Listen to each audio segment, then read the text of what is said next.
প্রিয় বন্ধুরা, দেখাচ্ছি যে সঠিকভাবে চার্জিং পোর্ট আপনারা যদি লাগাইতে পারেন অবশ্যই ভালো একটা কাঙ্ক্ষিত ফলাফল আপনি পাবেন, এবং কাস্টমার পরবর্তী অবশ্যই আপনাকে আসতে হবে যারা আপনাদের কাজের কোয়ালিটি দেখে। তাই আমি প্রথমে মোবাইলটা খুলে নিলাম, এরপর আমি মোবাইলটা খুলতেছি। খোলার পরে আপনারা অবশ্যই পুরো ভিডিও দেখবেন, না দিলে কিন্তু আপনারা সঠিকভাবে বুঝবেন না বিষয়টা। এখন আপনারা দেখেন আমি কীভাবে চার্জিং পোর্টটা খুলি। আমি একটু এখানে উপরে সাপোর্ট দিচ্ছি একটা ব্যাটারি, যেহেতু নড়াচড়া না করে।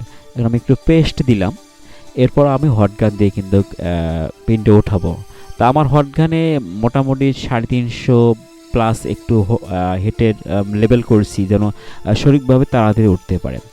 আমি এরপর সঠিকভাবেই আপনাদের পিনটা উঠালাম, ইনশাল্লাহ পিন উঠতেছে, উঠাই নিলাম পিনটা। এরপর আমি যেটা কাজ করবো সেটা হচ্ছে আমি একটু পেস্ট দিলাম।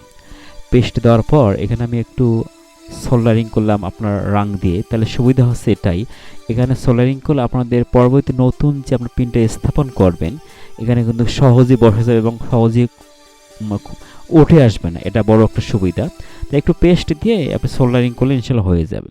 এবার আমি পিনটা অবশ্য লাগাই নিলাম। লাগার পর আমি আবার যে কাজটা করব সেটা হচ্ছে আপনি একটু দেখেন, সেটা কাজ হচ্ছে যে একটু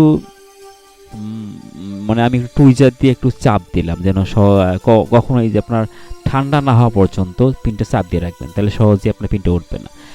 আমি আবার একটু পেস্ট দিয়ে একটু সোল্ডারিং করলাম। অনেকে দেখলাম যে অনেক সময় দেখা যাচ্ছে যে এখানে সঠিকভাবে স্থাপন হচ্ছে না, এই জন্য একটু সোল্ডারিং করে দিয়েছি। তো ইনশাল্লাহ আমার সোল্ডারিং করা শেষ, কভার লাগাও শেষ। দেখবো এখন আমার সঠিকভাবে সঠিক সময় চার্জিং পোর্ট শো করতেছেন। ইনশাল্লাহ একবারে সাকসেসফুল, এবং দ্বিতীয় কোনো কাজ করতে হবে এবং আপনাদের 100% কাজ হবে। ওকে, আল্লাহ হাফেজ, বাই বাই।